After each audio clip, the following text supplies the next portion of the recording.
it's Finnegan. Thank you for watching. Please subscribe to this channel.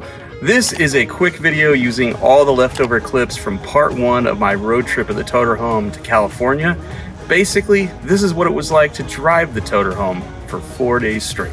One of the things I've learned is for what I'm doing, traveling cross country, going to events and races, this is the right kind of tow rig for me.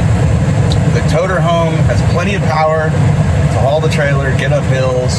It's got a bathroom, it's got a way to cook, it's got air ride suspension. It's a comfortable ride. This truck and that trailer are about 70 feet long, which I've come to understand is perfect because I enjoy staying in campgrounds, and most of the campgrounds I've stayed at, I think every one of them was a KOA campground. 70 feet is about as long as you can go in a pull-through site that they have. A couple of them had ones that said they'd go 80 or longer, but they're few and far between. So when you're driving down the road and you don't want to stay in a rest stop or a truck stop or a Walmart parking lot, the campground for me is the way to go. Like, within an hour, I've parked, set up, eaten, and I'm drinking a beer. So for this trip, it's been amazing.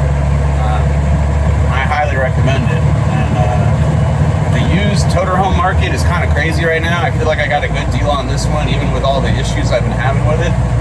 And I'll keep a ramp truck, for around town.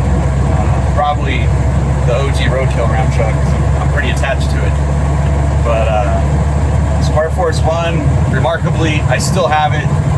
I thought it was sold twice to the same person and then 2 more times to other people, and it just hasn't worked out. Like, I don't know. Rather than throw a bunch of people under the bus, I'm just gonna say I still own the truck. No one's paid for it. So, still got it, and I'm seriously considering cutting up the Square Force 1 and turning it back into a crew cab dually pickup, because I would use it more. Now that we have the Toterhome and the enclosed trailer, I don't need an enclosed ramp truck. I just don't. I absolutely love this entertainment center because I've been driving cross country, listening to podcasts, listening to movies, talking to my friends, texting without actually using my hands, and it works flawlessly. The only thing that hasn't worked flawlessly is the backup cam. That thing died probably an hour into the trip. It just says it doesn't have a signal, and I'm not sure why. We'll figure that out later. But the head unit's incredible. Like I can see a storm in front of me, so I'm gonna ask Siri, what's it like up in Flagstaff? Siri, what's the weather in Flagstaff like right now? It appears to be raining right now, with a temperature of 61 degrees. What's the weather in Kingman like right now? It appears to be clear right now in Kingman, with a temperature of 91 degrees. Ooh, lucky. Yeah, so we're gonna go through a gnarly storm, it looks like, in Flagstaff, over that mountain. But when we come out the other side, clear valley, the wonderful town of Kingman, Arizona, in a campground where it's 91 degrees and clear, which I'm looking forward to because I've had nothing but rain for 2.5 days, and I didn't barbecue last night at the campground because it was raining. I just microwaved my food, and I'm looking forward tonight to barbecuing some burgers, having a cocktail, and enjoying that beautiful Arizona sunset. One of the things I haven't mentioned is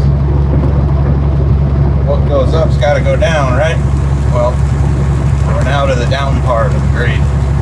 6% for the next 7 miles here. I'm going to be using this thing called a retarder. It's pretty sweet. It's a switch on the dash, and it fills a cavity in the transmission with fluid to slow the transmission down. And it pre-fills it as soon as I apply the brakes. It'll start slowing this thing down like way better than the brakes by themselves would do. I use it all the time when I'm like getting off the highway and coming to a stop, and I'll be using it going down this hill. And right here, right now. picking up speed. So I'm gonna get into the brake here and then, oh man. The retarder works amazing. So I am slowing down. I'm gonna let off the brake and it's gonna continue to keep slowing me down, even though I'm not on the brakes. Oh man, that's good.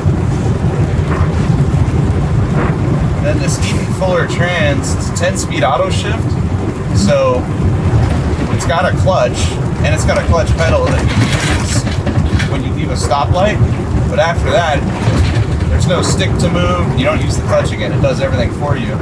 And it has a manual mode, and I feel like if I hit manual, I can downshift.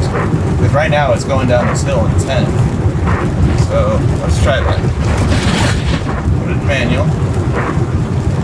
Let's go for 90. There we go. All right. Now we're using the trans to slow us down. Transmission downshift and the retarder running. I'm not even on the brakes. I can save those.